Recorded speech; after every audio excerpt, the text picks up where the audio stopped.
ఓం శ్రీ మాత్రే నమః. నేటి నామపారాయణం 301వ నామం హ్రీంకారి.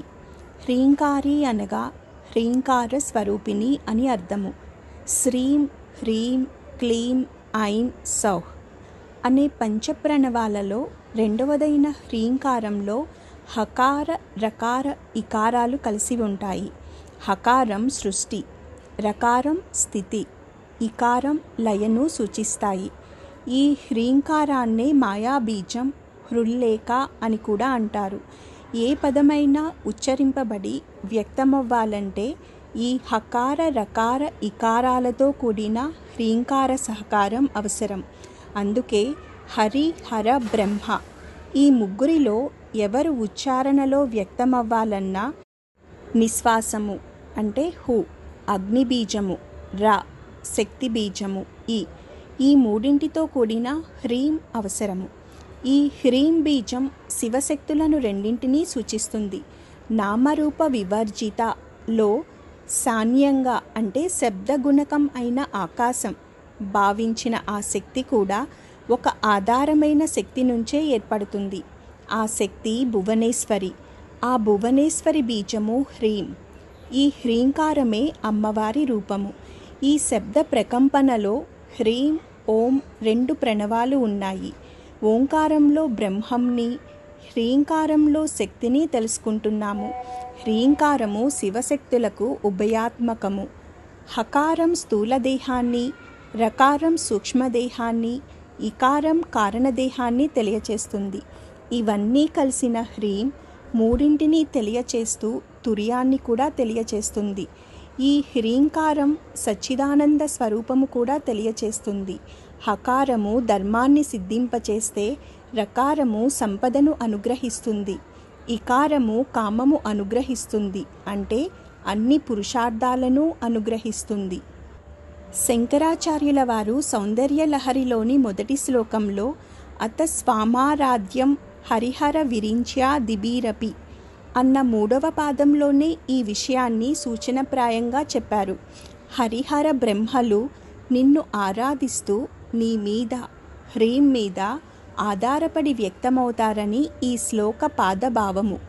హ్రీకారంలో ఉండే హకార రకార ఇకారాలు వరుసగా స్థూల సూక్ష్మ కారణదేహాలను సూచిస్తాయి. ఓంకారము పురుషవాచకము, అలాగే శ్రీంకారం ప్రకృతివాచకం, హ్రీంకారం శక్తివాచకం అవుతాయి. భువనేశ్వరి మంత్ర బీజాక్షరాన్ని హ్రీంతో సంకేతిస్తారు. ఈ దేహాన్ని విశ్వంగా భావిస్తే అందులో హృదయస్థానము భువనేశ్వరి స్థానము, క్రీం బీజానికి మూలస్థానము. పంచ ప్రణవాలలో రెండవది మాయా బీజ రూపిణి, స్థూల సూక్ష్మ కారణ సంయుక్త రూపిణి అయిన హ్రీంకార స్వరూపిణి, వ్యక్త శక్తి బీజ రూపిణి, భువనేశ్వరి మంత్రరూపిణి అని ఈ నామానికి అర్థాలు చెప్పుకోవచ్చును. సృష్టి స్థితి లయములు తన అధికారములో ఉంచునది శ్రీమాత అని అర్థము. అకారము సృష్టికిని, రకారము లయమునకును, ఇకారము సృష్టి వ్యాపనమునకును, బిందువు మూడింటిని తన ఆధీనమునందుంచుకొను స్థితికి నిశ్శబ్ద సంకేతములు. హ్రీం అన్నను హరి అన్నను శబ్దతరంగములు ఒకే రకముగా గోచరించును. అవ్యక్తము నుండి వ్యక్తములోనికి సమస్తమును కొనివచ్చుట, వ్యక్తమైన దానిని స్థితి అందుంచుట అను కార్యమును నిర్వర్తింపచేయు అతీతమగు శక్తి హ్రీంకారము. హ్రీంకారము ఆకృతులను కలిగించును, వాటిని వృద్ధి చేయును. కాలానుసారము ఆకృతులకు తిరోధానము కలిగించును. ఆకృతులను వృద్ధి చేయునప్పుడు వాటికి తుష్టిని పుష్టిని కూడా అమర్చును, అందమును చేకూర్చును. సువర్ణకాంతిని ఏర్పరచి అత్యంత రమ్యముగా గోచరింపచేయును. హిరణ్యమను వర్ణము కూడా ఈ శబ్దము నుండియే పుట్టినది. స్థూల సృష్టికి తెర వెనుకగా హిరణ్య సృష్టి సూక్ష్మముగా ఉన్నది. అది దిగివచ్చిన దివ్యతత్వము. హిరణ్య ప్రాకారము వరకు ఈ స్పర్శ స్పష్టముగా ఉండును. నిర్మలమైన మనస్సు, పరిశుద్ధ జీవనము కలవారికి గోచరించునని శాస్త్రములు తెలుపుచున్నవి. పరిశుద్ధ జీవనము, నిర్మలమైన మనస్సు, దివ్యలోక ప్రవేశము వాంఛించువారు ఈ నామమును స్మరణ చేయుట ఉచితము. ఈ నామము ఒక మంత్రము.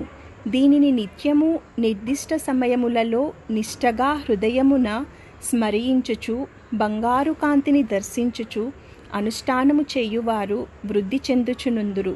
హిరణ్యలోకమగు బుద్ధిలోకి ప్రవేశము కూడా జరుగును. స్మరణయందలి భక్తిని బట్టి శ్రద్ధను బట్టి బంగారు కాంతి శరీరమున ఆవరించి శరీరమును కూడా కాంతివంతము చేయును. ఈ నామ ప్రయోజనమును ఇంత అని కొనియాడ వీలుపడదు. సూక్తరాజమగు శ్రీ సూక్తము హ్రీం శబ్దముతోనే ప్రారంభమగును. హిరణ్యవర్ణాం హరిణీం అని మొదలవుతుంది. హ్రీంకారముచే సూచింపబడినది ఆ పరమేశ్వరి. హ్రీంకారంలో హకారము సృష్టి, రకారము స్థితి, ఇకారము లయము. ఈ రకంగా ఇది బ్రహ్మ విష్ణు శివాత్మకము. హ్రీంకారము భువనేశ్వరి బీజము, మాయాస్వరూపము, శివశక్తుల స్వరూపము. హ్రీంకారము పరమేశ్వరీ రూపము. అందుచేతనే ఆ దేవి హ్రీంకారి అనబడుతుంది. పంచదశి మహామంత్రంలో హ్రీంకారాలు 3 శివశక్తులచే చెప్పబడ్డాయి. వీటిని గతంలో వివరించడం జరిగింది. హకారః స్థూలదేహస్య, ద్రకార సూక్ష్మదేహకః, ఇకారః కారణాత్మనా, సౌ హ్రీంకారోహం తురీయకం. హకారం స్థూలదేహము, రకారము సూక్ష్మదేహము, ఇకారము కారణదేహము. మొత్తం హ్రీంకారము తురీయకము మహాకారణదేహము, ఓంకారము పరబ్రహ్మ స్వరూపము. అలాగే హ్రీంకారము పరమేశ్వరి స్వరూపము. నమస్తే భువనేశాని, నమస్తే ప్రణవాత్మికే, సర్వ వేదాంత సంసిద్ధే, నమో హ్రీంకారమూర్తయే. శక్తి, మాయా, హృల్లేఖ అనే హ్రీంకార వాచ్యాలు. పరబ్రహ్మకు దాని శక్తికి తేడా లేదు. అలాగే ఓంకారానికి హ్రీంకారానికి తేడా లేదు. అందుచేతనే పరమేశ్వరి హ్రీంకారి అనబడుతోంది. పంచదశి మహామంత్రస్తవంలో హ్రీం బీజాగత నాదబిందు భరితాం ఓంకార నాదాత్మికాం బ్రహ్మానంద గణోదరీం గుణవతీం జ్ఞానేశ్వరీం జ్ఞానదాం ఇచ్చా జ్ఞానకృతం మహీంగతవతీం గంధర్వ సంసేవితాం శ్రీచక్ర ప్రియబిందు తర్పణ పరాం శ్రీరాజరాజేశ్వరీం. పంచదశి స్తవంలో హ్రీం హౌమితి ప్రతిదినం జపతాం తవాఖ్యాం కిం నామ దుర్లభమిహ త్రిపురాదివసే. మాలా కిరీట మదవారణ మాననీయాం త్వాం సేవతే వసుమతి స్వయమేవ లక్ష్యాః. హ్రీంకారమేవ తవ నామ తదేవ రూపం త్వన్నామ దుర్లభమిహ త్రిపురే గృణంతి తత్వే జసా పరిణతం వియదాదిభూతం సౌఖ్యం తనోతి నరశీరోహ సంవాదాద్యేహి అంటూ హ్రీంకారాన్ని స్తుతించారు. ఇహలోక సౌఖ్యం, పరలోక సౌఖ్యాన్ని రెండింటినీ అందించే నామమంత్రం. అమ్మవారి రూపం ఈ హ్రీం బీజం. ఈ మాయాబీజము ఉన్న ఈ నామాన్ని నిత్యం ధ్యానించడం వల్ల సకల అభీష్టాలు నెరవేరుతాయి. ఈ నామ ఉచ్చారణ వల్ల కలిగే ప్రకంపనల వల్ల అనేక రకాల వ్యాధులు కూడా నయమవుతాయి. అమ్మవారి అనుగ్రహం సిద్ధిస్తుంది. ఈ నామంతో సహస్రనామంతో సంపుటీకరణ చేయడం ఒక గొప్ప సాధన అవుతుంది. దేవి ఉపాసకులు ఆ తల్లికి చేరువ అవ్వటానికి ఈ సంపుటీకరణ అత్యంత సులభమైన మార్గం. ఈ నామధ్యానం మహా తేజస్సుని, జ్ఞానాన్ని ప్రసాదిస్తుంది, వాక్శుద్ధిని ప్రసాదిస్తుంది. ధ్యానమంత్రం ఓం ఐం హ్రీం శ్రీం హ్రీంకార్యై నమః. ఈ నామంతో అమ్మవారికి నమస్కరించేటప్పుడు హ్రీంకార్యై నమః అని చెప్పాలి. ఓం శ్రీ మాత్రే నమః. ఓం శ్రీ మాత్రే నమః. నేటి నామపారాయణం 302వ నామం హ్రీమతి. లజ్జ కలది శ్రీదేవి అని అర్థము. లజ్జ కలుగ చేయున్నది అని కూడా అర్థము. హ్రీమతి అనగా బుద్ధిమతి. బుద్ధిమతి విచక్షణ కలుగ చేయును. ద్వంద్వపూరితమైన సృష్టి యందు చేయతగినవి చేయతగనవి ఉండును. చేయతగని విషయముల యందు నిరాదరణ నిరాసక్తి హ్రీమతులకుండును. అనగా బుద్ధిమంతులు నీతి నియమము లేని కార్యములు చేయరు. తత్సంబంధమైన భావములు కాలమును దేశమును బట్టి కలుగుచున్నను వాటిని నిరాకరింతురు. శ్రీమాత అనుగ్రహము వలననే జీవులకు బుద్ధి ప్రచోదనము కాగలదు. ఆమె అనుగ్రహ పాత్రులు కానివారు ఆమె మాయయందు చిక్కుకొని నీచ కార్యములు కూడా చేయుదురు. అనుగ్రహమునకు భక్తి ఆరాధనము ప్రధానము. అట్టి ఆరాధనము లేని చోట అహంకారము ఉద్భవించును. అహంకారము అజ్ఞాన కారణమై సిగ్గులేని కార్యములు చేయుట జరుగును. అమ్మ హ్రీమతి అగుటచే ఆమె సాన్నిధ్యము జీవితమున నిత్యావసరమైన విషయము కానిచో బుద్ధిమంతుడు సహితము అహంకరించుట జరుగును. జ్ఞానులు కూడా అహంకారపడి దెబ్బతిన్న సందర్భములెన్నియో కలవు. హ్రీమతి అయి అమ్మ సాన్నిధ్యమిచ్చిననే జీవనము వైభవముగా సాగును. లేనిచో అహంకారము చిత్త ప్రవృత్తులు విజృంభించి జీవుని కష్టనష్టములకు లోను చేయును. శ్రీనాథ మహాకవి మహాబుద్ధిశాలి అయినను అప్పుడప్పుడు అహంకారము సోకి భంగపడెను. అప్పుడు శ్రీనాథుడు అమ్మనుద్దేశించి ఇట్లు పలికెను. తల్లి, నీవు కలవాడు కలవాడే, నీవు లేనివాడు లేనివాడే. మన యందు నిక్షిప్తమైన బుద్ధి మనది కాదని తెలియవలెను. అది దైవ సంబంధితము. దైవమే బుద్ధి రూపమున మిత్రుడై జీవునకు అందుబాటులో ఉండును. బుద్ధిననుసరించినచో జీవనము సుగమమగును, అతిక్రమించినచో దుర్గమమగును. బుద్ధిననుసరించి స్వభావముండుట శ్రేయస్కరము. అది భక్తి వలన మాత్రమే కలుగును. తన రథమును పగ్గములు పట్టి తన జీవితమునకు సారథ్యం వహించుమని అర్జునుడు శ్రీకృష్ణుని ప్రార్థించుట వలన అర్జునుడు విజయుడై నిలసినాడు. మన యందు బుద్ధిగా అవతరించి మనలను నడిపించుమని కోరుటకే ఋషులు గాయత్రీ మహామంత్రముని ఇచ్చిరి. అహంకార పురుషుడగు జీవుడు బుద్ధికి లోబడి ఉండవలెనన్నచో దైవారాధనమే శరణము. తనకు తానుగా మంచి చెడ్డలు నిర్ణయించుచు జీవించుట కన్నా తన యందు బుద్ధిగా అవతరించి నడిపింపుమని దైవమును ప్రార్థించుట శ్రేయస్కరము. ఎట్టి పరిస్థితి యందు తన బుద్ధి అన్న భావము కలుగరాదు. అమ్మ వెలుగు తన యందు బుద్ధిగా ఉన్నదని, అది తన వశమున ఉండక అమ్మ వశమున ఉండునని, తన వశమున ఉన్నట్లు భ్రమగొలుపునని కూడా తెలియవలెను. లజ్జ కలది కాబట్టి హ్రీమతి. హౌ అనగా లజ్జ, మతి, తుష్టి, పుష్టి అని అర్థాలున్నాయి. పరమేశ్వరి సకల జీవముల యందు లజ్జ రూపంలో ఉంటుంది. అందుకే సప్తశతిలో యా దేవీ సర్వభూతేషు లజ్జారూపేణ సంస్థిత నమస్తస్యై నమస్తస్యై నమస్తస్యై నమో నమః. సర్వభూతాల్లోనూ లజ్జారూపంలో ఉండే అమ్మవారిని హ్రీమతి అంటారు. బుద్ధి అణకువ పుష్టితత్వంతో నిండుగా ఉంది సిగ్గు అనే సున్నితమైన స్వభావం కలిగి ఉన్న తత్వము. మహారాజ్ఞి అయిన ఆమె యొక్క సున్నితత్వము, అద్భుత సౌందర్యం ఆమె నుండి ఉద్భవించిన ప్రపంచానికి, ప్రతి ప్రాణికి, ప్రతి జడ పదార్థానికి కూడా ఆహ్లాదాన్ని కలిగిస్తాయి. అణకువతో కూడిన ఈ సిగ్గు అత్యంత గౌరవాన్ని, అత్యున్నత స్థానాన్ని సంపాదించుకుంటుంది. ఇది స్త్రీ యొక్క గొప్ప అలంకారం. ఈ సిగ్గు అనే సౌందర్యానికి లొంగని ప్రపంచం ఉండదు. ఈ సిగ్గు ఎవరి యందు ఉన్నదో అట్టి స్త్రీలో దేవీతత్వం ఉంటుంది. అంటే ఆ సిగ్గు మానం మర్యాద రూపంలో, స్త్రీ యొక్క ఆత్మగౌరవం రూపంలో అమ్మవారు కొలువై ఉంటుంది. అది లేని వారిలో ఆ సిగ్గు అనే లక్షణాన్ని విడిచిన స్త్రీలో ఆ దేవీతత్వాన్ని కూడా వీడినట్టే. చాలా విలువైన బంగారం లాంటి వస్తువుని జాగ్రత్తగా దాచుకుంటారు, పదిలంగా చూస్తారు, దానికి విలువ ఇస్తారు. కానీ 10 రూపాయలు కూడా విలువ లేని వస్తువుని ఎక్కడైనా పడేస్తారు, కానీ దాచుకోరు, దాన్ని జాగ్రత్త చేయరు. అలాగే స్త్రీలో ఆ సిగ్గు అనేది ఉన్నప్పుడు ఆమె విలువైనది, తనలో స్త్రీత్వం సంపూర్ణంగా ఉన్నది, విలువ ఉన్నది అని అర్థము. విచ్చలవిడిగా సిగ్గుని వదిలి ప్రవర్తించే వాళ్ళు, అటువంటి నిర్లజ్జగా దుస్తులు ధరించే వారికి ఆ విలువ తెలియదు, వారికి విలువ లేదు. నాగరికత అంటే సిగ్గుని వదిలివేయటం కాదు, మంచి చెడు తెలుసుకొని ప్రవర్తించడం. మానవులు వస్త్రాలు ధరిస్తున్నందుకు దేవతలకు వస్త్రాలు సమర్పిస్తున్నారు అని అనుకుంటారు, కానీ కాదు. దేవతలు ఎలా ధరిస్తారో దర్శించిన ఋషులు మానవులలో స్త్రీలు ఆ విధంగా వస్త్రధారణ నిర్ణయించారు. ఆ తల్లి కట్టు, బొట్టు, పాదం నుండి శిరస్సు వరకు కలిగిన ఆభరణాలు ఎలా ఉన్నాయో అది సనాతన ధర్మంలో సంప్రదాయ వస్త్రధారణ భూషణములుగా వర్ణించి ధరించబడ్డాయి.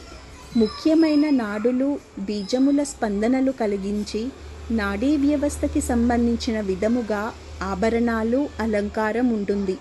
ఆధునికత పేరుతో చెవి కమ్మలు, గాజులు మొదలగున్నవి వదిలివేశారు. చెవి కమ్మలు పెట్టుకోవడం వల్ల వినికిడి లోపం రాదు. మెదడు చురుకుగా పనిచేస్తుంది. జ్ఞాపక శక్తి పెరుగుతుంది. అందుకే చెవి పోగులు, దానికి తగ్గ బరువు కల కుండలములు ఖచ్చితంగా ధరించాలి. ఇలా ప్రతి ఆభరణానికి ఎంతో సాంకేతిక విజ్ఞానం ఉంది. సిగ్గు, పద్ధతి, ఆచారం ఇవన్నీ ఉన్నత స్థానంలో నిలబెడుతుంది. లజ్జా సూచిత బీజాక్షర రూపిణి అని ఈ నామానికి అర్థం. బాధ్యత లేకుండా తిరిగే వారి గురించి ఈ నామంతో అమ్మవారికి అర్చన చేస్తుంటే వారిలో మార్పు వస్తుంది. ఈ నామజపం వల్ల కోపం తగ్గుతుంది. అణకువ, మర్యాద పెరుగుతుంది. ఒక మాటని ఆలోచించి మాట్లాడే నేర్పు, ఓర్పు కలుగుతుంది. నీ శక్తి సామర్థ్యాలను నీకు తెలియచేసే నామమంత్రము. సమయానికి పని పూర్తి చేయలేకపోయే వాళ్ళు ఈ నామమంత్రాన్ని నిత్యం ధ్యానించడం వల్ల సకాలంలో పని పూర్తి చేసే విధంగా అభివృద్ధి చెందుతారు. పరిస్థితిని అర్థం చేసుకుని ప్రవర్తించే జ్ఞానం కలుగుతుంది. ధ్యాన మంత్రం ఓం ఐం హ్రీం శ్రీం హ్రీమత్యై నమః. ఈ నామంతో అమ్మవారికి నమస్కరించేటప్పుడు హ్రీమత్యై నమః అని చెప్పాలి. ఓం శ్రీ మాత్రే నమః. ఓం శ్రీ మాత్రే నమః. నేటి నామపారాయణం 303వ నామం హృద్య. హృద్య అనగా హృదయమునందు పుట్టునది, మునీశ్వరుల హృదయమునందు నివసించేది, మనోహరమైన రూపము కలది, సకల ఉపాసకుల హృదయస్థానమున ఉండునది, ఉపాసించువారి హృదయములలో ఆనందమును నింపునది. హృద్య అనగా హృదయమునకు ఆనందము అయినది అని అర్థము. హృదయానికి సంబంధించిన తేజస్వంతమైన ధాతువును ఓజస్సు అంటారు. శరీరం లేని జీవునికి శరీరం ధరించాలని కోరిక ఉంటే ఆ కోరిక ఒక దంపతి బల్ల ఓజస్సులాగా ప్రారంభిస్తుంది. ఇక్కడ పుడదాం అనే అభిలాషలాగా వ్యక్తమవుతుంది. అటుపైన అదే ఓజస్సు పుట్టినవాడి హృదయంలో తేనెబొట్టులాగా మరణం వరకు ఉండిపోతుంది. ఏదైనా అందమైన వాటిని చూసినప్పుడు మనిషి పొందే స్ఫూర్తి హృదయమునందే కలుగుతుంది. హృదయము బుద్ధి లోకానికి కేంద్రము. మన లోకము నుండి మనిషి ఈ బుద్ధి లోకానికి చేరినప్పుడు ఈ స్ఫూర్తి అనేదే ఆనందమని గ్రహించగలుగుతారు. ఆ ఓజస్సే ప్రతి వ్యక్తి హృదయంలోని తీపి అనుభూతికి కారణమవుతుంది. అకారణ కరుణ, భూతదయ, సత్ప్రవర్తనాదులతో ఈ ఓజస్సు ధాతువును పెంచుకోవచ్చును. హ్రీంకారిగా, హ్రీమతిగా ఉన్న దేవి హృదయమునందు వసించును. అది రమణీయ స్వరూపముల ఆనందమైన ఓజస్సు, కిరణములు, ప్రకంపనాల సముదాయము. పరాశక్తి తన భక్తులకు వీటి ద్వారానే హృదయమునకు ప్రశాంతతను, ఆనందాన్ని కలుగచేస్తుంది. ఆ అనుభూతి తత్వమే హృద్య. సాధకుడు తనలో ఈ నిశ్చలమగు ప్రీతిని అందించే స్థానములో ఉన్న హృద్యను తెలుసుకున్న నాడు అతని చుట్టూ ఉన్న ప్రకృతి, పరిచయం, వాక్కు అన్నీ హృద్యంగా ఉంటాయి. అన్నిటినీ బాహ్య దృష్టితోనే కాకుండా అంతఃదృష్టితో చూడటం ప్రారంభించి అపరిమితము, అనంతము అయిన జ్ఞానార్జన యందు ఇమిడిపోయి అన్నింటిలో ఆనందాన్ని చూడగలుగుతాడు. దానిని అందుకోవడానికి ఉన్ముఖుడు కాగలుగుతాడు. 1 హృదయానికి తీపి అయినది. 2 ప్రతివారి హృదయములోనూ ఉండు తీపి అనుభూతికి స్పందించున్నది అని అర్థములు చెప్పుకోవచ్చును. ఈ నామజపం వల్ల మానసిక ప్రశాంతత లభిస్తుంది. హృదయానికి సంబంధించిన రుగ్మతలు, అనారోగ్యం తొలగించుకోవడానికి, మనోధైర్యం కలగడానికి ఇది ఔషధం లాంటి నామమంత్రం. ఒక పనిని సక్రమంగా పూర్తి చేయగల సామర్థ్యం లభిస్తుంది. జ్ఞాపక శక్తిని పెంచుతుంది. సత్యాన్ని గ్రహించే వివేకం పెరుగుతుంది. ధ్యాన మంత్రం ఓం ఐం హ్రీం శ్రీం హృద్యాయే నమః. ఈ నామంతో అమ్మవారికి నమస్కరించేటప్పుడు హృదయాయై నమః అని చెప్పాలి. ఓం శ్రీ మాత్రే నమః. ఓం శ్రీ మాత్రే నమః. నేటి నామపారాయణం 304వ నామం హేయోపాదేయ వర్జిత. ఇష్టాయిష్టములకు అతీతమైనది శ్రీమాత అని అర్థము. శ్రీమాత మహా చైతన్యము. ఆ చైతన్యము ఆధారముగానే సమస్త జీవకోటి ఏర్పడి ఉన్నది. అందరి యందు ఆమె లక్షణములే ఉండును. 3 గుణములు 5 భూతములుగా అష్టప్రకృతులుగా ఆమె అవతరించుచుండును. రూపములకు ఆమె ఆధారము. ఆమె అష్టప్రకృతుల నుండియే రూపములేర్పడుచున్నవి. వాటి స్వభావములు ఏర్పడుచున్నవి. అష్టప్రకృతుల రసాయనమును బట్టి రూపములు వాటి స్వభావములు ఉండును. ఆమె మూల ప్రకృతి. 9వది ఆమె యందు శివతత్వము వసించియుండును. హీనమగు రూపములు ఉత్తములగు రూపములుగా కూడా తానే ఉన్నది. కుక్క, పిల్లి, పంది వంటి రూపములుగాను, ఋషులు, మునులు, దేవతల రూపములుగాను ఆమెయే ఉన్నది. ఇట్లు హేయము ఉపాదేయము అని భావించక అన్నిటియందు నిండి ఉన్నది. ఇట్లుండుట జీవులకు సాధ్యపడు విషయము కాదు. ఉత్తమమగు సంస్కారము కలవారు హీనమగు రూపములయందు ప్రదేశములయందు ఉండుటకు ఇచ్చగించరు. శుచి శుభ్రతలను కోరుచుందురు. శుచి అశుచి భేదము లేకయుండుట ఊహించనలవి కాని విషయము. ద్వంద్వములు దాటుట సృష్టికతీతముగా ఉండువారికే వీలుపడును. సృష్టికతీతముగా తానుండి సృష్టిలోనికి వ్యాప్తి చెందుచు తిరోధానము చెందుచు ఇష్టాయిష్టములతో సంబంధము లేకయుండుట శ్రీమాతకి తగును. అంతటా నిండియున్నను అవి అన్నియూ తనయందే ఇమిడి ఉండుట వలన సాధ్యపడుచున్నది. తానే అంతయుగా ఉన్నది కనుక తనకా రూపములు వేరుగా లేవు. వానికి మాత్రము తానున్నది మట్టికుండగా ఉన్నను కుండభావములు పొందును. కుండయందు మట్టిగానే ఉండును. కుండ అయినను బొచ్చె అయినను ముంత అయినను ప్రమిద అయినను మట్టి మట్టిగానే ఉండును.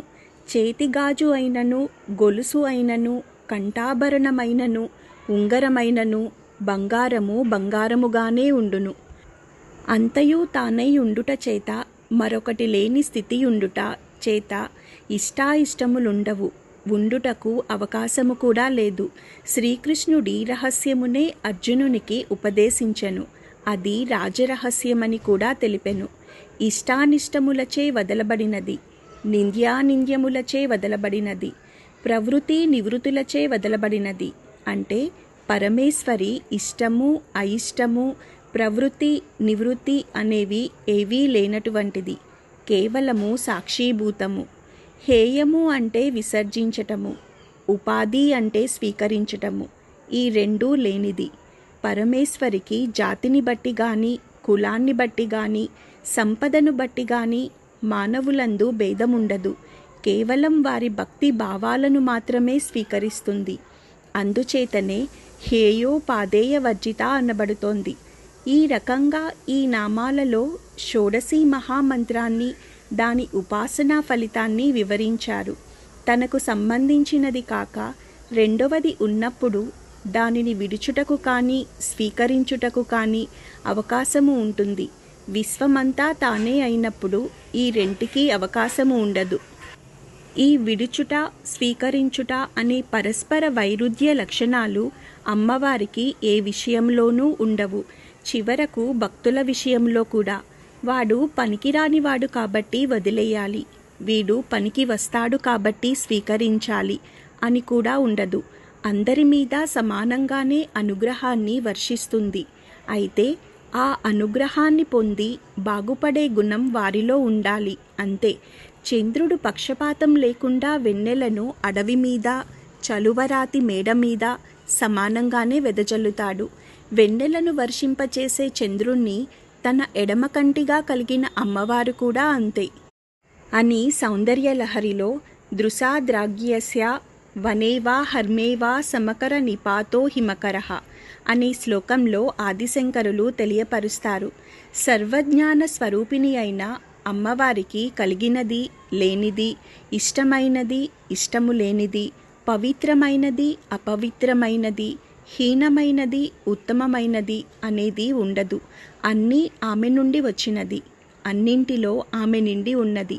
తనకి సంబంధించినది కానిది వేరే ఏదైనా సృష్టిలో లేదు. తనలో నుంచి విశ్వమంతా అన్నింటిలో తానే భేదము లేక నిండి ఉన్నది. మనిషిలోని భక్తిభావము, ధర్మము, కట్టుబాట్లు మాత్రమే ముఖ్యము. అవి మట్టుకే ఆ తల్లి స్వీకరిస్తుంది. నమ్మిన సాధకునికి తనకి తెలియని దోషములు ఉంటే జ్ఞానాన్ని ఇచ్చి సరిదిద్దు, కానీ విసర్జించదు. అదే భావము, తత్వము ప్రతి మనిషిలోనూ కలిగితే ప్రపంచమంతా ఒక తాటి మీద సౌమ్యంగా జీవించడానికి సాధ్యమవుతుంది. బయట ప్రపంచం అక్కరలేదు. మన లోపల భావ ప్రపంచంలోనూ ఈ భేదభావము అనేది లేకుండా చేసుకుంటే సాధకుడు ఏ అవరోధాలు లేకుండా అందరితో, అన్నింటిలో, అన్ని సమయాల్లో నిరాటంకంగా ముందుకు సాగి ఏ విధమైన కార్యనైనా సాధించగలుగుతాడు. ఇది బాధ్యత అనుకుంటే ఆ బాధ అనిపించదు. చేసే పని అయినా, కుటుంబమైనా మనకు ఉన్న అర్హత ప్రకారమే నిర్ణయించబడినది. ఒకరితో పోల్చుకొని ఎక్కువగా, ఒకరితో పోల్చుకొని తక్కువగా చేసుకుంటే నీ ఆనందాన్ని, వ్యక్తిత్వం కోల్పోతారు.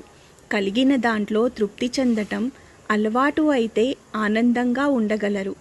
తమ స్థితిని తామే అసహ్యం చూసుకున్నా, అన్నీ ఉన్నా ఇంకొకరిని ఎప్పుడూ అసహ్యంగా చూస్తున్నా ఇద్దరూ దురదృష్టవంతులే. అలా కాకుండా యథార్థాన్ని అంగీకరిస్తే వాస్తవంలో బతకడం, యథార్థాన్ని గ్రహించడం, సంతోషంగా ఉండటం అలవాటు అవుతుంది. అమ్మవారు సమస్తము తానే ఉన్నందున అన్నింటినీ సమానంగా భావిస్తుంది. ఉదాహరణకు, నా భర్త మంచివాడు కాదు, బాధ్యత లేదు అనేవారు, నా భార్య అహంకారి, సహనం లేదు అనుకునేవారు. అలా అనుకునే ముందు ఒక మాట గుర్తుంచుకోవాలి. నువ్వు చేసుకున్న కర్మ, నువ్వు చేసుకున్న పుణ్యఫలం నీ తలరాతగా నిర్ణయించుకొని జన్మిస్తారు ప్రతి ఒక్కరూ. నీ భర్త మంచివాడు కాదు అంటే నువ్వు చేసుకున్న కర్మలు అలా ఉన్నాయి అని అర్థము. మనము పరీక్షలో రాసిన దానికే మార్కులు పడతాయి, రాయని వాటికి పడదు కదా. పుణ్యం కొద్దీ పురుషుడు అని పెద్దవాళ్ళు అన్నారు. మీ భాగస్వామికి సంపాదన లేదు అని తిట్టుకునే ముందు నీకు భోగం అనుభవించే రాత లేదు అని, ఆ పాపం నువ్వు చేసుకోబట్టే అనుభవిస్తున్నారు అని యథార్థాన్ని గ్రహించి కుటుంబ సభ్యులను కించపరుస్తూ మీరు బాధపడి వారిని బాధపెట్టి ఒకరితో పోల్చి అవమానిస్తూ సంతోషాన్ని దూరం చేసుకోకుండా మీకు కలిగిన దాంట్లో వాస్తవాన్ని గ్రహించి సంతోషంగా ఉండటానికి ప్రయత్నిస్తే జీవితం సుఖంగా ఉంటుంది. అసహించుకుంటూ పోతే మీ పైన మీకే విరక్తి కలుగుతుంది. పిండి కొద్దీ రొట్టె అన్న విషయం గుర్తుపెట్టుకోవాలి. విడువతగినవి, గ్రహింపతగినవి అనునవి ఏమీయూ లేనిది అని ఈ నామానికి అర్థం చెప్పుకోవచ్చును. ఈ నామజపం నిత్యం జపించేవాళ్ళు సమతుల్యంగా ఉంటారు. ఆలోచన, మాట తీరు తటస్థంగా ఉంటుంది. అన్నిటినీ సమానంగా భావించే తత్వం, స్నేహభావం పెరుగుతుంది. ఈర్ష్య, అసూయ, ద్వేషం దరిచేరదు. కోపం ఎక్కువసేపు నిలువదు. ఎవరికి అయితే కోపం ఎక్కువసేపు ఉండదో వారికి జాలి, దయ ఎక్కువగా ఉన్నట్లు. అమ్మవారికి ఈ నామజపం ధ్యానంతో క్షమాపణ చెప్పుకోవచ్చు. తెలిసి తెలియక చేసే పొరపాట్ల నుండి మన్నించి అనుగ్రహించమని ఈ నామమంత్రంతో సంపుటీకరణ చేసి అర్చిస్తే ఆ తల్లి అనుగ్రహిస్తుంది. ధ్యాన మంత్రం: ఓం ఐం హ్రీం శ్రీం హ్యేయోపాదేయ వర్జితాయై నమః. ఈ నామంతో అమ్మవారికి నమస్కరించేటప్పుడు హ్యేయోపాదేయ వర్జితాయై నమః అని చెప్పాలి. ఓం శ్రీ మాత్రే నమః. ఓం శ్రీ మాత్రే నమః. నేటి నామపారాయణం 305వ నామం రాజరాజార్చిత. రాజరాజు అంటే సార్వభౌముడు, చక్రవర్తి, కుబేరుడు, చంద్రుడు అని అర్థము. రాజరాజు చేత అర్చించబడినది, సేవించబడినది అనగా రాజరాజు అయిన కుబేరుడు, చంద్రుడు మొదలైన వారి చేత ఆరాధింపబడినది. పంచదశి మహామంత్రాన్ని అనేక మంది ఉపాసించారు. వారిలో మనువు, చంద్రుడు, కుబేరుడు మొదలైన వారు శ్రేష్ఠులని గతంలో వివరించబడింది. వీరు లోకపాలకులు. బ్రహ్మోపేంద్ర మహేంద్రాదులు వీరికి పాలకులు. కాబట్టి రాజులకు రాజులు రాజరాజులు. అటువంటి రాజరాజుల చేత అర్చించబడినది. రాజాదిరాజులచే అర్చింపబడునది శ్రీదేవి అని అర్థము. రాజులకు రాజు రాజరాజు చక్రవర్తి. భూమి యందు మానవులనందరినీ పరిపాలించువాడు మనువు. వైవస్వత మనువే నిజమైన రాజాదిరాజు. మానవులందరికీ మూలమతడే. అట్లే దిక్కులన్నిటికీ ఉత్తమమైనటువంటిది ఉత్తర దిక్కు. అట్టి ఉత్తర దిక్కును పరిపాలించువాడు కుబేరుడు. అతడు దిక్కులకు రాజరాజు. దేవతలనందరినీ పరిపాలించువాడు ఇంద్రుడు. సమస్త దేవతాలోకములకును అతడు రాజరాజు. భువనములనే శాసించి పరిపాలించువాడు విష్ణుమూర్తి. అతడు భువనములకు రాజరాజు. ఇట్లు లోకములందలి పాలకులనందరినీ పాలించువారిచే అర్చింపబడునది శ్రీమాత. ఆవిడ రాజరాజార్చిత. అందరియందునూ తానే చేతనాచేతన తిరోధానము చెందినప్పుడు ఎవరైనను చేయగలిగినది ఏమియునూ లేదు. పాలక శక్తి శ్రీమాతయే అగుట చేత ఆ శక్తి తమ యందు యుక్తియుక్తముగా నిర్వర్తింపబడుటకు పాలకులందరూ శ్రీమాతను పూజింపవలసినదే, అర్చించి అనుగ్రహము పొందవలసినదే. మరి ఒక మార్గము లేదు. పాలకులు పాలక యంత్రాంగమున నిమగ్నులై ఉండగా వారు అప్రమత్తులగుటకు, శ్రీమాతను అర్చించుటకు సలహా సంపత్తిని అందించవలసిన బాధ్యత రాజపురోహితులకున్నది. పాలకులకు అహంకారము సోకుటకు అవకాశం ఎక్కువ. అహంకారపడి తామే ప్రభువులు అనుకొనువారు పతనము చెందుదురు. తమ యందలి పాలక శక్తి శ్రీమాత శక్తియే. అది ఆమె వైష్ణవీ శక్తి. ఎంత చిన్న పాలకుడైనను విష్ణాంశ లేనిదే పాలించలేడు. నా విష్ణు పృథ్వీపతి అని నానుడి. అనగా విష్ణాంశపతిగాని దళపతిగాని అధిపతిగాని కాలేడు. వివాహ సమయమున పెండ్లి కుమారుని కూడా విష్ణు స్వరూపముగానే ఆవాహన చేయుట ఇందులకే. భార్యను పిల్లలను బంధుమిత్రులను పోషించుట పరిపాలించుట అను ధర్మమును నిర్వర్తించుటకు విష్ణాంశ ఉండవలెను. ధన కనక వస్తు వాహనాది సౌకర్యములు ఏర్పరచుటకు కూడా విష్ణాంశ ప్రధానము. అట్టి విష్ణువు కూడా పరిపాలించు శ్రీమాత నర్చించుట సర్వశ్రేయస్కరము. రాజులు చక్రవర్తులు అందరూ బ్రహ్మోపేంద్ర మహేంద్రాది దేవతామూర్తులను అర్చిస్తారు. కాబట్టి బ్రహ్మోపేంద్ర మహేంద్ర కుబేర చంద్ర దేవతామూర్తులందరూ ఆ రాజులను ఆదుకుంటూ ఆనందింపచేస్తారు, అంటే రంజింపచేస్తారు. కాబట్టి ఈ దేవతామూర్తులు రాజులకు రాజులవుతారు, అంటే రాజరాజులవుతారు. ఈ రాజరాజులందరూ అమ్మవారిని ఉపాసించి అర్చించిన వారే. కాబట్టి అమ్మవారు రాజరాజార్చిత అవుతుంది. ఎంతటి స్థాయిలో ఉన్నవారైనా వారి ప్రభుత్వం చక్కగా కొనసాగబడాలంటే ఏది ప్రధానంగా కావాలో అది అమ్మవారికి సంబంధించిన ప్రణాళికే. ఆ ప్రణాళికను అమలుపరిస్తే అది రాజవిద్య అవుతుంది. లేదా అది ఎక్కడ నుంచి వచ్చిందో అక్కడే ఉంటే రాజగుహ్యం అవుతుంది. ఈ రెంటి గురించి భగవద్గీతలోని 9వ అధ్యాయమైన రాజవిద్య రాజగుహ్యంలో చెప్పబడుతుంది. రాజుల చేత రాజులకు రాజులైన వారి చేత కూడా అర్చించబడినది అని ఈ నామానికి అర్థం. ఈ నామాన్ని జపిస్తే తైత్తిరీయంలో చెప్పబడిన ఆప్నోతి స్వరాజ్యంలోని స్వరాజ్యాన్ని అమ్మవారు ఇస్తుంది. దేవి ఉపాసకులు మటుకే తరువాత సృష్టిని పాలక నిర్వహణ చేసే పదవిలో ఉండే దేవతాస్థాయిని పొందగలుగుతారు. ఎవ్వరు ఏ రూపంలో ఏ దేవతా రూపాన్ని పూజించినా అదంతా పరోక్షంగా అమ్మవారికే చెందుతుంది. అదే నేరుగా ఆ తల్లినే ఆరాధిస్తే వారికి కలిగే ఉన్నత స్థాయిని ఊహించలేరు. అయితే ఆ సాధన అనేది చేసే ఉపాసన వారి ధర్మగుణం ఆధారంగా అర్హత నిర్ణయిస్తారు అమ్మవారు. ఉదాహరణకు అన్ని పూజలు వ్రతాలు హోమాలు చేసే పాపాలు కూడా కొందరు చేస్తూ ఉంటారు. పూజలు చేశాము పాపాలు పోతుంది అనుకుంటారు. ఉన్నత స్థాయిలో ఉంటూ పాపకర్మలు చేస్తే అది పూజ ఫలితం కాదు. గత జన్మలో పుణ్యం వల్ల వారు ఆ స్థాయిలో ఉంటారు. వారు చేసే దుష్కర్మల వల్ల ఆ పుణ్యం తరిగిపోయే వరకు అడ్డు ఉండకపోవచ్చు. ఆ తరువాత వారు అనుభవించే పాపకర్మ కూడా అంతే వర్ణనాతీతంగా ఉంటుంది. దేవుడు ధర్మాన్ని రక్షించడానికే కానీ పాపులను రక్షించడానికి కాదు.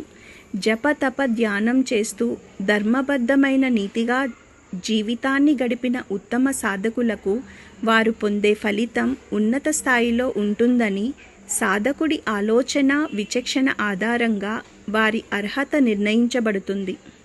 అమ్మవారు పెట్టే పరీక్షలు విచిత్రంగా ఉంటుంది. నీది కాని దాన్ని నీ ముందు ఉంచుతుంది. నువ్వు నిజాయితీగా తప్పుకుంటే ఆ తల్లి పరీక్షలో గెలుస్తావు.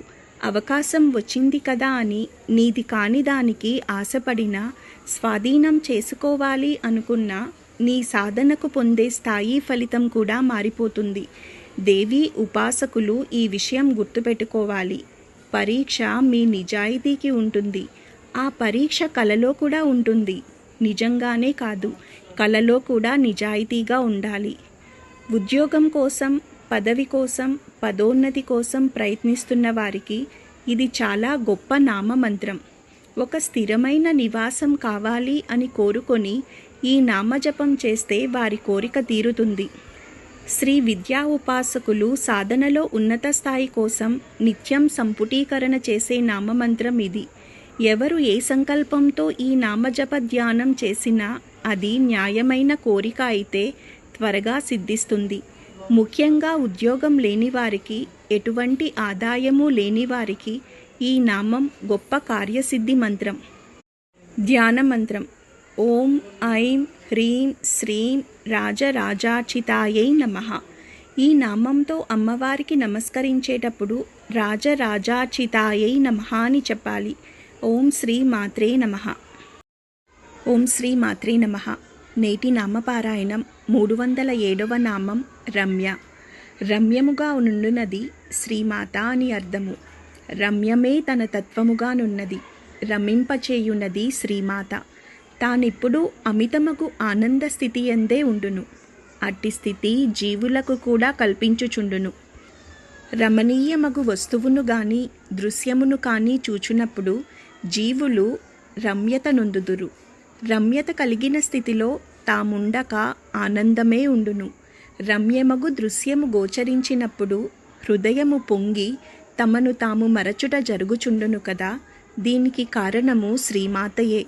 తాను ఎల్లప్పుడూ శివమగు సత్యమునందే రమించుచుండుట వలన రమ్యమైనది. అట్టి రమ్యత్వమును సృష్టియందేర్పర్చినది. జీవులు కూడా సృష్టియందు అనేక విషయములను రమించుచున్నారు. ధనము, వస్తువులు, వాహనములు, ఆస్తులు, సంపదలు, అధికారము ఇట్టి వానితో రమించుచు జీవులు తీరుబడి లేక జీవించుచుండుటకు శ్రీమాత రమ్యత్వమే కారణము. తాను సత్యమునందు రమించుచు జీవులకు సృష్టి రమ్యత ఏర్పరచి సుఖపెట్టుచుండును. ఇతర విషయములందు ఆసక్తి కలిగిన జీవులు క్రమముగా శాశ్వతానందము కొరకై అర్రులు చాచగా శివమగు సత్యము వైపునకు కూడా శ్రీమాత దారి చూపును. పురోగమనము, తిరోధానము రెండునూ కూడా అమ్మ ఆరాధకులకు సుఖవంతమై అమ్మనారాధించు వారికి మార్గము రమ్యమై ఉండును. రమ్యగుణమాధారముగా ఈశ్వరుని నుండి జీవులను విముఖులను చేయుట, మరలా ఈశ్వరునికి సుముఖులను చేయునది కూడా శ్రీమాతయే. ఇరువురికిని మధ్యస్థంగా నిలిచి సృష్టి పురోగమనమునకు తిరోధానమునకు కారణమై నిలచును. కనుకనే ఆమెను మహామాయ అని కూడా సంబోధింతురు. సృష్టి యందు ఆకర్షణలేర్పరిచి జీవులకు ఈశ్వరునకు దూరము చేయును. త్రిమూర్తులు సహితము ఆమె ఏర్పరచు రమ్యమగు సన్నివేశములలో మునిగి మాయయందు పడిన సందర్భములు ఎన్నియో కలవు. జీవుడు ఏ కాలమునందైనను, ఏ రూపమునందైనను, ఏ నామమునందైనను తగులుకొనియుండుటకు రమ్యతే కారణము. తాను అమితాసక్తిని ఆనందమును పొందుచున్న విషయమును శ్రీమాత అని భావించినచో ఆనందానుభూతియే ఉండును కానీ దుష్ఫలితములు ఉండవు. ఏ ఇష్టమూ లేక జీవుడుండడు. తన ఇష్టానుపూర్తి కొరకే జీవించుచుండును. ఇష్టము వస్తువుపై ఉండవచ్చును, రూపముపై ఉండవచ్చును, దృశ్యముపై ఉండవచ్చును, భావముపై ఉండవచ్చును, సిద్ధాంతముపై ఉండవచ్చును. దేనిపైనైనను జీవునికి గల ఇష్టము అతని యందు కల రమ్య ప్రజ్ఞయే. ఇష్టమున్న చోట కష్టం అనిపించదు కదా. ఇట్టి ఆసక్తి అనేకానేక విషయముల యందు కలుగుట, తత్కారణంగా వారు జన్మ పరంపరలను పొందుట, జీవించుట జరుగుచున్నది. రమ్య అను పదము శ్రీమాత తత్వములలో ఒక అద్భుతమగు తత్వము. సౌందర్యవతి సౌందర్యము కలది కాబట్టి ఆమె రమ్య అనబడుతోంది. మనోహరమైన సుందరమైన లావణ్యము కలది. ఉమా, హైమవతి, బహుశోభనా పరమేశ్వరి, మిక్కిలి సౌందర్యవతి. శ్రీ సూక్తంలో హిరణ్యవర్ణాం హరిణి సువర్ణ రజత ప్రజాం అని చెప్పబడింది. సౌందర్యలహరిలో శంకర భగవత్పాదుల వారు 12వ శ్లోకంలో త్వదీయం సౌందర్యం తుహినగిరి కన్యే తులయుతుం కవీంద్రాః కల్పంతే కథమపి విరించి ప్రభృతయః యదా లోకోత్సుక్యా దమరలలనాయాంతి మనసా తపోభి దుష్ప్రభామపి గిరీశ సాయుజ్య పదవీం. అమ్మా ఓ పార్వతి, నీ సౌందర్యాన్ని వర్ణించటానికి బ్రహ్మ, విష్ణువు, ఇంద్రుడు మొదలైన కవిశ్రేష్ఠులు ఎంత ప్రయత్నించినా సమర్థులు కాలేదు. అటువంటి లోకోత్తరమైన నీ సౌందర్యమును దర్శింప కోరిక గలవారైన నీ సాయుధ్యము పొందటానికి ఇష్టపడుతున్నారు. రమ్య అనేది భువనేశ్వరి మంత్రంలోని హకారాన్ని సూచిస్తుంది. ఇక్కడ నుంచి భువనేశ్వరి మంత్రం వివరించబడుతోంది. రమ్ అనే ధాతువు నుండి రమ్య అనే పదం వచ్చింది. రమ్ అంటే ఆహ్లాదకరమని అర్థము. శివతత్వంలో సదా రమిస్తూ ఉండటం వలన రమ్యమైనది. ఈ జగమంతా నిండినది, రమ్యమైనది, ప్రతి జీవికి ఆహ్లాదాన్ని అందచేసే రాజరాజార్చిత అయినది, రమ్యమైనది కూడా. అనగా సుఖాన్ని, ఆనందాన్ని కలిగిస్తుంది. మనకు దేనిపైన అయినా ఇష్టం కలిగింది అంటే అది రమ్య అనే ప్రజ్ఞ వలనే కలుగుతుంది. ఇష్టంగా చేసే పని కష్టం అనిపించదు. ఎందులో అయినా ఆనందాన్ని పొందటం అనేది ఆ వ్యక్తిపైనే ఉంటుంది. తాత్కాలికంగా కలిగే శారీరక మానసిక బాధ కానీ, నిరాశ కానీ కలిగినప్పుడు అవి ముందుకు నడవడానికి, మన స్థాయిని పెంచుకోవడానికి మార్గసూచికలుగా గ్రహిస్తే చైతన్యం ఎప్పుడూ ముందుకు నడిపిస్తుంది. ఉన్నంతలో సంతోషంగా ఉండటం అనేది అలవాటు చేసుకుంటే ఏ వసతులు లేని చోట కూడా ఆనందంగా ఉంటారు. కొందరు అన్ని వసతులు ఉన్నా ఎప్పుడూ ఏదో ఒక మానసిక ఆందోళనతో బాధపడుతూనే ఉంటారు. కలిగిన దాంట్లో తృప్తి అనేది ఉంటే ఆనందం పొందవచ్చు. అసూయ, ద్వేషం, ఆత్రం, స్వార్థం, ఒకరు ఎదుగుదల చూడలేకపోవడం, ఇటువంటి కుంచిత బుద్ధి వల్ల విలువైన జీవితకాలాన్ని బాధతో గడిపేస్తారు. అమ్మవారిని ఉపాసన చేస్తూ ఉన్నవారికి క్రమంగా వారి మనసుకి ప్రశాంతతను కలిగిస్తుంది. కలిగిన దాంట్లో ఆనందించటం అలవాటు అవుతుంది. ధ్యానంలో సాధన చేసేవాళ్ళు ఆ రమ్యమైన ఆనందాన్ని అనుభూతి చెందుతారు. అర్థం చేసుకుని సర్దుకునే గుణం ఉంటే ధ్యానం చేసినా చేయకపోయినా కూడా ఆనందంగానే ఉంటారు. జీవికి కలిగే ఆనందంలో ఆ సంతోషం అనే రమ్యమైన భావన అమ్మవారు అయితే ఆ తల్లి కలిగించే ఆనందం శాశ్వతమైనదిగా ఉండాలి. అంటే అది సాధనలో సహస్రారంలో పొందే ఆనందమే. తక్కినవన్నీ తాత్కాలికమైనదే అని గ్రహించాలి. శాశ్వత ఆనందాన్ని పొందడానికి ఆత్మ పరమాత్మలో ధ్యానంలో లీనం చేయగలగాలి. అట్టి స్థాయిలో రమ్యమైన ఆనందం అమ్మవారుగా గ్రహించాలి. ఏది మనలను ఆనందంలో ఉంచుతుందో అది రమ్యం అలా ఉండేది అమ్మవారే. అందుకనే ఆమె రమ్య, మనోహరమైనది అని ఈ నామానికి అర్థం. ఈ నామజపం నిరంతరం చేస్తూ ఉండటం వల్ల ఎటువంటి పరిస్థితి నుండి అయినా జ్ఞానాన్ని, ఆనందాన్ని పొందడం అలవాటు అవుతుంది. ప్రశాంతంగా ఉండడం, చెప్పింది విని ఆలోచించటం, ఉన్న స్థితిలో ఆనందంగా ఉండటం, అర్థం చేసుకొని ప్రవర్తించడం అలవాటు అవుతుంది. మనిషికి కావలసిన ఓపిక, సహనం, సర్దుకోవడం ఈ లక్షణాలు కలిగితే అందంగా ఉంటారు. ఈ నామమంత్రాన్ని నిరంతరం ధ్యానం చేయడం వల్ల వివేకం అలవాటు అవుతుంది. మానసిక ప్రశాంతత లభిస్తుంది. చేస్తున్న పనిలో సుఖం, సంతోషం లభిస్తుంది.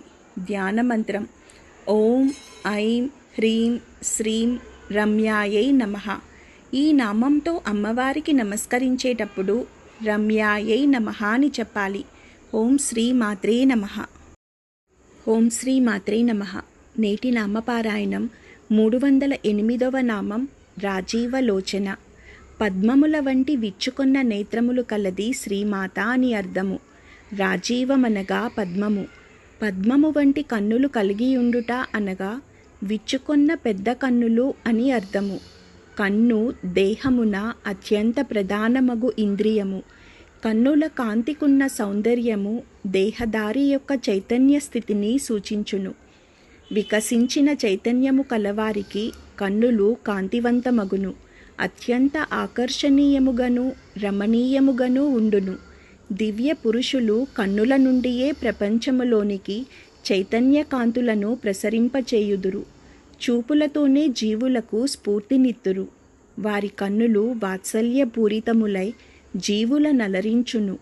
కన్నుల కాంతితో సమస్తమును నిర్వహించగల శక్తి దివ్య పురుషులందరికీ ఉండును.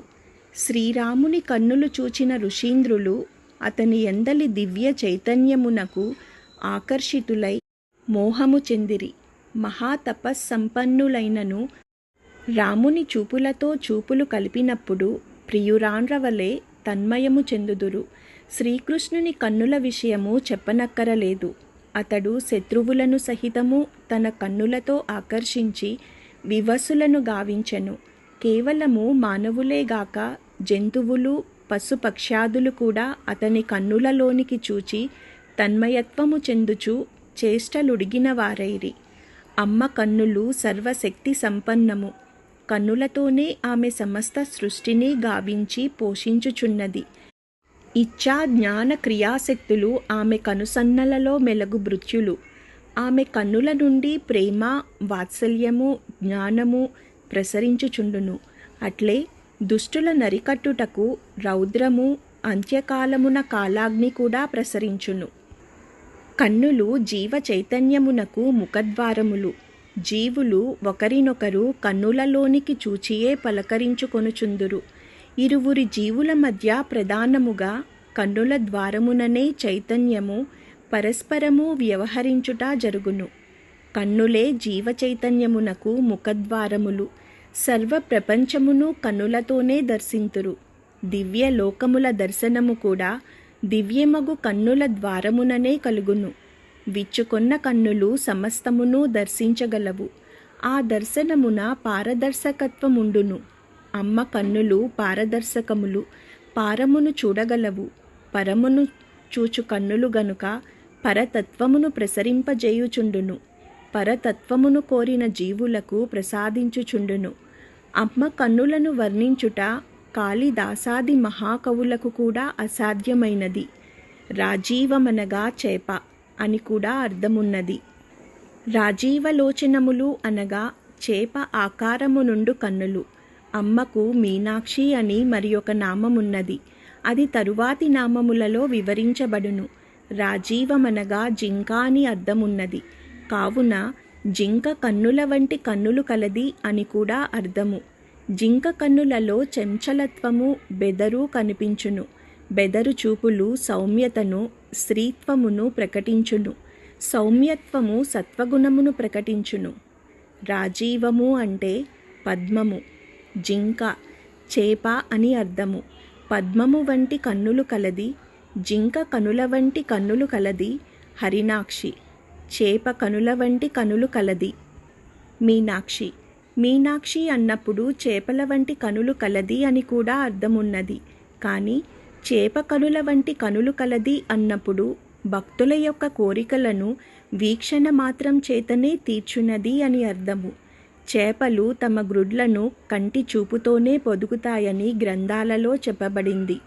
పద్మాలు లేక కమలములు రెండు రకాలు. ఒకటి శ్వేతకమలము, రెండు రక్తకమలము. పరమేశ్వరి యొక్క నేత్రాలు సూర్యచంద్రులు కాబట్టి శ్వేత రక్తకాంతులు కలిగి ఉంటాయి. వెలుగు, సంక్షేమం, జ్ఞానం, మెలకువ, అర్థమవడం మొదలైన వాటితో కలిగిన కళ్ళను పద్మాలతో పోలుస్తారు.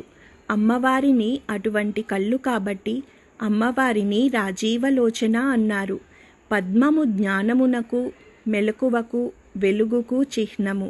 రాజీవము అంటే పద్మము, జింక, చేప అని కూడా అర్థము. పద్మములో శ్వేతకమలము, రక్తకమలము అని ఉంటాయి. అమ్మవారి నేత్రాలు సూర్యచంద్రులు. ఆ రెండు అంశలు జ్ఞానాన్ని, వెలుగును, మెలకువను, వికసనమును, సంక్షేమమును, రక్షణను ఇలా ఎన్నింటినో లోకానికి అందిస్తాయి. అటువంటి సంపదలను ఇచ్చే మహా సౌందర్యవంతమైన నేత్రములతో విరాజిల్లే తల్లి ఆ పరమేశ్వరి. మనిషి దృశ్య ప్రపంచమును బాహ్యనేత్రములతో, దివ్య లోకాలను అంతర్నేత్రాలతో చూడగలరు. విచ్చుకున్న కన్నులు సమస్తము చూడగలదు. చూపుతో భావాన్ని వ్యక్తపరచగలము.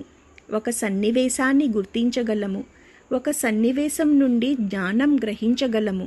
చేప ఎలా అయితే తన కన్నులతో సంతానాన్ని పోషించగలదో అలాగే ఆ తల్లి కూడా తన కన్నులతో కరుణను కురిపిస్తూ జీవకోటిని పోషిస్తూ రక్షిస్తూనే ఉన్నది. కన్నులతో జ్ఞానాన్ని, అనుభూతిని, భావాన్ని గ్రహించే శక్తిని ఆ తల్లి మానవులకు కూడా ప్రసాదించింది. అది సత్యాన్ని గ్రహించే కన్నులైనప్పుడు జీవితం సుఖంగా ఉంటుంది. ఆ సత్యాన్ని జీర్ణించుకునే వివేకం కలిగినప్పుడు సాధన ఫలిస్తుంది. అట్టి వివేకాన్ని దేవి ఉపాసనతో పొందగలరు. అదే దృష్టి సాధన ద్వారా దివ్య లోకాలను కూడా చూడగల శక్తిని, అంతర్నేత్రాలతో చూడగల శక్తిని కూడా అనుగ్రహించింది. అయితే ఆ అంతర్దృష్టిని సాధన ద్వారా సాధించుకోవాలి. ఇహలోక పరలోక జ్ఞానం రెండూ దృష్టిని పొందే అవకాశాన్ని కూడా ఆ తల్లే అనుగ్రహిస్తుంది. పద్మముల వంటి కన్నులు కలది అని ఈ నామానికి అర్థం. ఈ నామస్మరణ వల్ల దృష్టి లోపాలు ఉంటే తొలగిపోతుంది. మంచి చెడు గుర్తించి గ్రహించే వివేకం కలుగుతుంది. ఏకాగ్రత, నిశ్చలత్వంతో సాధన అలవాటు అవుతుంది. ముఖ్యంగా విద్యార్థులు ఈ నామంతో ధ్యానం చేయడం వల్ల జ్ఞాపక శక్తి, ఏకాగ్రత పెరుగుతుంది. ధ్యాన మంత్రం ఓం ఐం హ్రీం శ్రీం రాజీవలోచనాయై నమః. ఈ నామంతో అమ్మవారికి నమస్కరించేటప్పుడు రాజీవలోచనాయై నమః అని చెప్పాలి. ఓం శ్రీ మాత్రే నమః. ఓం శ్రీ మాత్రే నమః. నేటి నామపారాయణం 309వ నామం రంజని. రంజని అనగా రంజింపచేయునది లేదా రంజనము చేయునది అని అర్థము. జగమంతటినీ తన కృపతో, కరుణతో, క్షమతో, రక్షణతో వివిధ రకాలుగా రంజింపచేయగలిగినది అమ్మవారు. అస్తిత్వం అంటే పరిమితితో కూడిన ఉనికి. అస్విత్వము అంటే అపరిమితమైన ఉనికి. అంతటను నిండిన పరాశక్తి యొక్క ఉనికి అన్నింటిలో రంజింపచేసే లక్షణాన్ని నిరంతరం నింపుతుంది. అమ్మవారి రంజనత్వం స్ఫటిక వలె జీవునిలో ఈశ్వరుడిని ప్రతిబింబింపచేసి అయ్యవారికి దగ్గర చేస్తుంది. మనిషి యొక్క రంజనమునకు స్థానము వ్యక్తుల మధ్య కానీ, ప్రదేశాలు మధ్య కానీ, సన్నివేశాలు మధ్య కానీ ఆహ్లాదకరంగా, ప్రయోజకత్వంగా ఉండే స్థితి ఉండాలి. అంటే అక్కడ దృశ్యము, ధ్వని, సాన్నిధ్యము కోరుకునే అనుభూతిని కలిగించే శక్తి రంజనంగా ఉండాలి. అటువంటి తత్వాన్ని సాధకునిలో ప్రేరేపించే శక్తి రంజని. అందరూ ఆ హృదయానికి దగ్గర కావాలని ప్రయత్నిస్తారు. ఈ రంజనత్వం వల్ల ఎంతటి కఠినమైన బాధ్యత నిర్వహించవలసి వచ్చినా, కఠినమైన పరిస్థితులు ఎదుర్కొంటున్న వాళ్ళైనా కొంతసేపు ప్రశాంతతను పొంది నిదానంగా వివేకంతో ఆలోచించి ముందడుగు వేయగలుగుతారు. వ్యక్తులు, సన్నివేశాలు రంజింపబడాలంటే వ్యక్తుల ద్వారా జరిగే సంభాషణ, ఒకరి సాన్నిధ్యం వలన ఒకరికి కలిగే అనుభూతి బాగుండే విధంగా ఉండాలి. ఇలా చేయగల సామర్థ్యాన్ని రంజనం అంటారు. చోటులో అస్తిత్వం మాత్రమే ఉంటే ఇది సాధ్యం కాదు. అస్మిత్వం ఉంటే ఇది సాధ్యమవుతుంది. అంటే చోటంతా తానే అయి ఉండటం అన్నమాట. ఇది అమ్మవారికే చెల్లుతుంది. మిగిలిన ఎవరికైనా చోటులో కొంతమేరకు వరకే తమ ఉనికిని చాటుకోగలుగుతారు. అస్తిత్వమే ఉంటుంది గాని అంతటా అస్మిత్వం ఉండదు. రంజింపచేయునది అని ఈ నామానికి అర్థం. భక్తాన్ రంజయతీతి రంజని, భక్తులను రంజింపచేయునది. స్ఫటికము వంటి ప్రకాశించు పరమశివుని దాసాని పువ్వులా ఉన్న దేవి రంజింపచేస్తుంది. అనగా స్వచ్ఛమైన స్ఫటికము ప్రక్కన ఎర్రని రంగు పెట్టినట్లయితే ఆ స్ఫటికం కూడా ఎర్రగానే ప్రకాశిస్తుంది. భక్తులను తన కృపారసముతో రంజింపచేయునది. రంజని అనేది ఈ మంత్రంలో బిందువును సూచిస్తుంది. భక్తులను రంజింపచేయునది శ్రీమాత అని అర్థము. శివుని రంజింపచేయునని కూడా అర్థము. పరమశివునే రంజింపచేసిన శ్రీమాత సృష్టి జీవులను రంజింపచేయుటలో ఆశ్చర్యమేమున్నది? శివుని తన తపస్సుచే రంజింపచేసినది. శివుడు ఉగ్రుడై దక్షయజ్ఞమును పరిసమాప్తి గావించి దేవతల యందు సృష్టి యందు విరక్తి కలిగి ఏకోన్ముఖుడై తపస్సు చేసి సత్యమై నిలచెను. మరలా తిరిగి సృష్టిలోనికి రాని విధముగా సత్యమందు స్థిరపడెను. అట్టి శివుని మెప్పించుట, అతని మనస్సును రంజింపచేయుట ఎవ్వరి తరమూ కాలేదు. అతనిని సమీపించుటకే భయపడిరి. అతడు తపస్సు చేయుచుండగా అతని చుట్టూను కాలాగ్ని ఆవరణమేర్పడినది. సమీపించుటకు కూడా అవకాశము లేని రుద్రుని సంతసింపచేయుట ఎట్లు ఎవ్వరునూ సాహసింపనైరి. హిమవత్ పర్వతరాజ పుత్రికగా మరలా జన్మించిన సతీదేవి శ్రీమాతయే. ఆమె కౌమారముననే సహజముగా శివుని వరించినది. శివుడు తప్ప ఇతరము కోరనిది. శివుని మెప్పించి అతనికి అర్ధాంగి కావలెనని సంకల్పించినది. వలదన్నను వినలేదు. 1000 సంవత్సరములు దృఢ సంకల్పముతో తపస్సు గావించి శివుని మెప్పించి రంజింపచేసి వివాహమాడెను. అందువలన శ్రీమాత రంజని అయినది. రంజని ప్రజ్ఞ హృదయమున నుండున, హృదయమే రంజన స్థానము కూడా. జీవుల హృదయమందు శ్రీమాత ఉపస్థితయై ఉన్నది. తోటి జీవులను సుఖపెట్టుట, ఆనందింపచేయుట, ఉల్లాసముగా నుంచుట స్వభావముగా గలవారి యందు శ్రీమాత రంజనీ లక్షణము మేల్కొనును. అట్టి సత్పురుషుల దర్శనము, స్పర్శనము, సంభాషణము ఇతర జీవులు కోరుచూ ఉందురు. కారణము వారి హృదయములు అతడు కారణముగా రంజించుట. ఇతరులను రంజింపచేయు లక్షణముగా శ్రీమాతయే సత్పురుషుల హృదయమున ఉన్నది. అట్లే జీవుల యందలి రంజన లక్షణము దేవతలను దైవమును కూడా మెప్పించుటకు ప్రాతిపదికయై ఉన్నది. అటు దైవమును ఇటు జీవులను రంజింపచేయు శక్తి శ్రీమాతయే. జీవులు దైవమును చేరుటకు చేయు ఆరాధనములందు తోడ్పాటు కూడా గావించును. ఆమెను రంజింపచేసిన భక్తులు ఆమె సహాయ సహకారములతో శివుని ఉన్ముఖత్వము కూడా పొందగలరు. శివునిపై ఆమెకు అట్టి అధికారము ప్రేమపూర్వకముగా శివుడే ఒసగెను. స్ఫటికము వద్దనున్న ఎర్రని పువ్వు కాంతి స్ఫటికమును ఎర్ర వర్ణము గల దానినిగా చేయును కదా. అట్లే శుద్ధ స్ఫటిక సంజాతుడగు శివుని వద్ద ఉన్న శ్రీమాత అతని యందు తనను ప్రతిబింబింపచేయును. తన యందు అతనిని ప్రతిబింబింపచేయును. శ్రీమాత రంజనీ లక్షణము అద్భుతము. మన యందు శివుని ప్రతిబింబింప చేయగలదు. అప్పుడు మనకు శివునిపై రుచి కలుగును. శివుని యందు మనలను ప్రతిబింబింప చేయగలదు. అప్పుడు శివునికి మనపై అనుగ్రహము కలుగును. ఇట్లు జీవుల యందు భక్తి బీజములు మొలకెత్తించుటకును, జీవుల యందు దేవునికి అనుగ్రహము కలుగునట్లు చేయుటకు శ్రీమాతయే ఆధారము. ఆమె నిజమగు మధ్యవర్తి. అద్వైత స్థితి యందు రెండునూ ఒకటి అగును. అనగా ఆస్వాదించువారు తన్మయత్వము చెంది తనను తాను మరచును. కావున రసస్వరూపుడగును. అనగా దైవముతో ఏకత్వము చెందును. తానుండడు, దైవమే ఉండును. మరలా తానేర్పడును, దైవమునే కోరును. ఇతరములేమియూ కోరడు. అన్నిటియందు దైవమునే చూచును.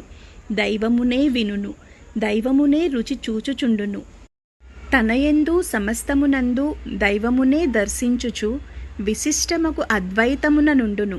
దైవమునందే ఉండును, కాని తానున్నాడనడు. అది లేనిచో ఆస్వాదించుట ఉండదు కదా.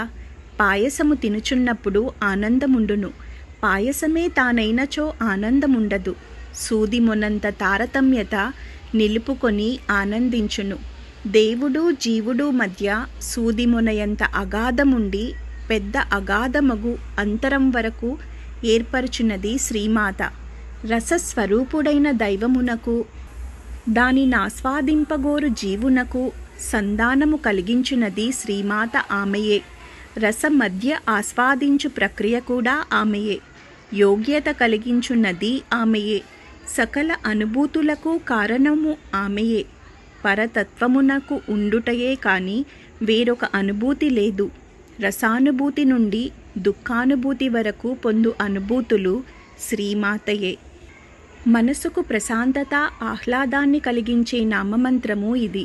ఎప్పుడూ ఏదో ఒక అలజడితో, ఆందోళనతో, కారణము చిన్నదైనా పెద్దగా భయపడటం, కారణం లేకున్నా కంగారు పడటం, ప్రతి చిన్నదానికి అతిగా స్పందించటం, ఇటువంటి లక్షణాలు తగ్గి ప్రవర్తన, క్రియ, మాటలో మంచి మార్పు వస్తుంది.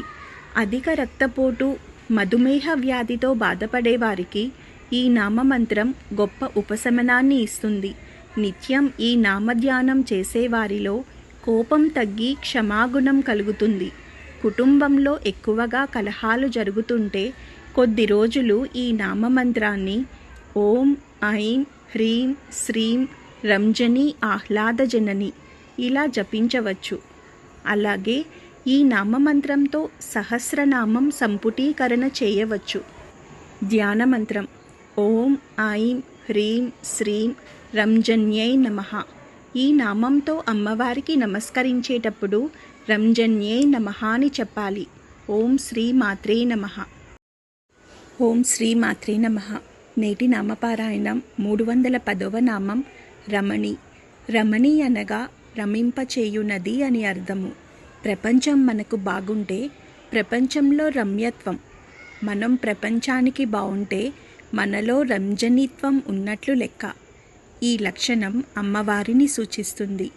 రమ్యత్వం, రంజనిత్వం ఈ రెండును ఒప్పు లక్షణము కలది అని ఈ నామానికి అర్థం. తన నుంచి ఉద్భవించిన యావత్ ప్రపంచానికి ఆనందాన్ని ఇచ్చే తల్లి. ఆ తల్లిని భక్తిగా కొలిచేవారికి కోపం, ఈర్ష్య, పగ, అసూయ, అరిషడ్వర్గాలు నియంత్రించి శుభకరమైన భావములు కలిగేలాగా చేస్తుంది. ప్రతి దానిలో ఆహ్లాదాన్ని అమ్మవారి అంశగా చూడగలగడం, వ్యక్తమయ్యేదంతా మనకు బాగుండడం అనే స్ఫురణను కలిగిస్తుంది. ప్రపంచంలో అందంగా, ఆహ్లాదంగా ఉండడం అనేది రమ్యత్వం. మనం ప్రపంచానికి ఆనందంగా, ఆహ్లాదాన్ని వ్యక్తపరచగలగడం రంజనీతత్వం. అనుభవాన్ని ఆహ్లాదంగా తీసుకొని దాన్ని తిరిగి ఆహ్లాదకరంగా ప్రకటించగల రెండు తత్వాలు కలిసిన అంశ రమణీయం. అంటే పై రెండింటికి సమ్మేళన రూపమే ఈ నామం. మనిషి తన ప్రకృతిలోంచి అనుభవించి సంతోషాన్ని పొందగలగడం ఒక స్థాయి. దాన్ని తిరిగి అలా ఆహ్లాదాన్ని ఇచ్చేదిగా మంచి లక్షణం ఇంకొక స్థాయి. ఈ రెండు లక్షణాలు సాధకుడు గ్రహించి నడుచుకుంటే అతని సాన్నిధ్యం అందరికీ రమణీయంగా, స్వాంతన పొందగలిగే స్థానంగా భావింపబడుతుంది. అప్పుడు ఎటువంటి వాతావరణమైన, పరిస్థితి అయినా చైతన్యపూరితంగానే ఉంటుంది. ముఖ్యంగా ప్రతి మానవునికి ఉండవలసిన లక్షణం కలిగిన దాంట్లో తృప్తిగా ఉండగలగడం, కావలసింది సాధించుకునే ప్రయత్నం చేయడం. అలా కాక అసూయ, ద్వేషాలతో పగలు పెంచుకుంటే విలువైన జీవితంలో ఆనందాన్ని కోల్పోతారు. చేతికి మట్టి మటుకే లభిస్తే ఆ మట్టి కూడా అందమైన విగ్రహంగా మార్చుకోవచ్చు. అది మన సామర్థ్యం పైన, ఆలోచన విధానం పైన ఉంటుంది. ఉన్నతమైన ఆలోచనలు కలగాలి అంటే సదా ఆ తల్లిని సర్వస్య శరణాగతితో ఆరాధించాలి. భక్తులను రమింపచేయునది శ్రీమాత అని అర్థము. ధర్మమునాచరించు వారిని రమింపచేయుట శ్రీమాత లక్షణము. ధర్మమును అతి విస్తారముగా వివరించిన వేదవ్యాస మహర్షి అత్యంత క్లుప్తముగా కూడా నిర్వచించెను. ఇతరులు తనకేమీ ఒనర్చినా బాధ కలగకుండునో అది ఇతరులకు ఒనర్చకుండుట ధర్మము అని ఒక వాక్యంలో ధర్మమును తెలియబర్చినాడు. మనం ఇతరులతో ప్రవర్తించు రీతిని ఇతరులు మనపై చూపిన మనకెట్లుండును? హింసించుట, దూషించుట, దుర్భాషలాడుట, భేదములు కలిగించుట, విరోధములను ప్రోత్సహించటం, ఈర్ష్యపడుట, కూటనీతినాచరించుట, కించపరుచుట, దొంగిలించుట, మాట త్రిప్పుట, మడతలు పెట్టుట, త్రికరణముల యందు శుద్ధి లేకపోవుట, ఇతరుల సంపదలకు ఆశపడుట ఇత్యాదివి ఇతరులు మనపై నిర్వర్తించినచో మనకు దుఃఖము కలుగుట సహజము. కావున ఇట్టి ప్రవర్తనము మనం ఇతరుల యందు చూపరాదు. పై విధముగా ధర్మమునాచరించిన వారికి జీవితము భారమగును. హృదయమునందు కల్మషములు నిండియుండుటచే రమించు గుణము కోల్పోవుదురు. వారికి సహజమగు ఆనందము అదృశ్యమగును. తీవ్ర మనస్కులై చింతించుచునుందురు. ఇట్టి వారికి ఆటలయందు ఆసక్తి ఉండదు, పాటలయందు ఆసక్తి ఉండదు. ఎవరైనను ఆనందంగా ఉన్నచో ఈర్ష్యపడి వారి ఆనందమును హరింపచూతురు. ఇట్లు జరుగుటకు కారణము వారి యందు రమణి అను శ్రీదేవి కళ్యాణగుణము అదృశ్యమగుటయే. శ్రీమాతను ఆరాధన చేయువారు భక్తితో ఆర్ద్రతతో ఆరాధన చేసినచో కోపతాపములు, ఈర్ష్య అసూయలు, లోభమోహములు, అశుభ భావములు అదృశ్యమగును. ఇది సత్యము. శ్రీ సూక్తమున ఈ సత్యమును ప్రతిపాదించుట జరిగినది. ఆరాధనా మార్గమున అశుభమతిపోయి శుభమతి ఏర్పరచుట తథ్యము. పై విధముగా అవగుణములు పోవలెనని భావించినను పోవు భక్తి శ్రద్ధలతో అమ్మను ఆరాధించినచో క్రమముగా శుభమతి అగుట తథ్యము. ఇట్టి శుభమతులు ఆడుచూ పాడుచూ ప్రకృతియందు ఆనందించుచు జీవనము సాగించుచుందురు. జీవితమున అలుపు సొలుపు ఉండదు. పొరపొచ్చెములు లేక కలిసిమెలిసి అందరితోనూ పనిచేయుదురు. ఇట్టి వారి యందు రమణి అను శ్రీమాత ప్రజ్ఞ సన్నిధినిచ్చుచుండును. అందరూ కోరునది ప్రాథమికముగా ఈ దశయే. శ్రీమాత రమణి, దేవదేవుడు రమణుడు. భక్తాన్ రమయతి, భక్తులను రమింపచేయునది, ఆనందింపచేయునది, భక్తజనుల హృదయములందు విహరించునది. శృతిలో నవ్వుచూ ఆడుచూ రమించును అని చెప్పబడింది. రమణి అనేది మంత్రంలోని రేఫను సూచిస్తుంది. ఆనందాన్ని ఆహ్లాదాన్ని పొందే లక్షణం కలుగుతుంది. చేస్తున్నది చిన్న పని అయినా పెద్ద పని అయినా అందులో సంతోషాన్ని పొందడం, తృప్తిగా జీవించడం అలవాటు అవుతుంది. ప్రకృతిలోనే కాకుండా నివసించే పరిసరాల్లో పరిస్థితులలోనూ ఉన్నతమైన ఆలోచనలతో ఆనందాన్ని పొందే విధంగా మనసు వికారాలకు వదిలేస్తుంది. అంటే వ్యతిరేక ఆలోచనలు వదిలి ఫలితాన్ని ఆనందంగా స్వీకరించే తృప్తి చెందే గుణం మనిషి వ్యక్తిత్వాన్ని పెంచుతుంది. ఎప్పుడూ సంతోషంగా ఉండగల స్థిరమైన తత్వం ఆ తల్లి సాధకుడికి అనుగ్రహిస్తుంది.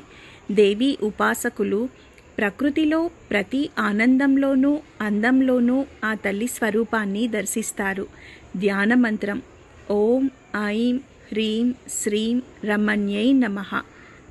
ఈ నామంతో అమ్మవారికి నమస్కరించేటప్పుడు రమణ్యై నమః అని చెప్పాలి. ఓం శ్రీ మాత్రే నమః.